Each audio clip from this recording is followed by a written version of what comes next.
জাতীয় মসজিদে জাতীয় কোনো ইস্যু নিয়ে কেউ আসে না। জাতীয় মসজিদ, কিন্তু জাতীয় কোনো ইস্যু নিয়ে এখানে কোরআন সুন্নাহর আলোকে, শরীয়তের আলোকে এই বিষয়ে আমাদেরকে গাইড দেন, এই কথা বলার জন্য এখানে কেউ আসে না।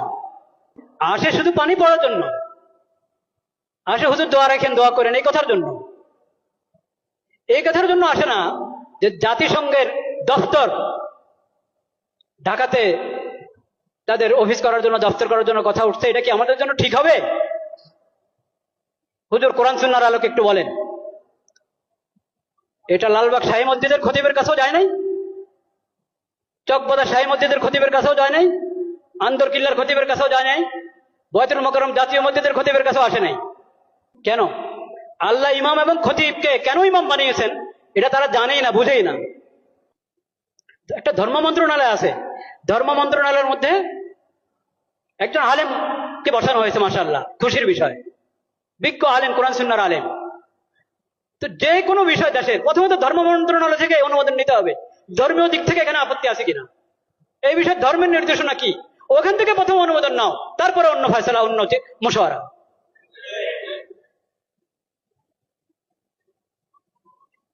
লজ্জা মরে যাওয়া উচিত বাংলাদেশিদের, যে তাদের কাছে কোরআন হাদিস থাকতে, নবীজির সিরত থাকতে, তাদেরকে মানবতা শিখাতে আসছে পশ্চিম দেশ থেকে।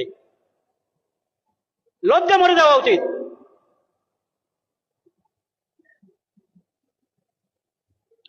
আমরা আল্লাহকে সাক্ষী রাখছি, আমরা এসব অপকর্মের সঙ্গে বিলকুল আমরা সম্পর্কযুক্ত না। আল্লাহ সাক্ষী, আমরা এই ধরনের সমস্ত কর্মকাণ্ড থেকে সম্পর্কহীন। কাকে এখানে পাঠাবে জাতিসংঘের পক্ষ থেকে? আবাসিক সমন্বয়কারী। ওই আবাসিক সমন্বয়কারী কি জানেন? সমকামী।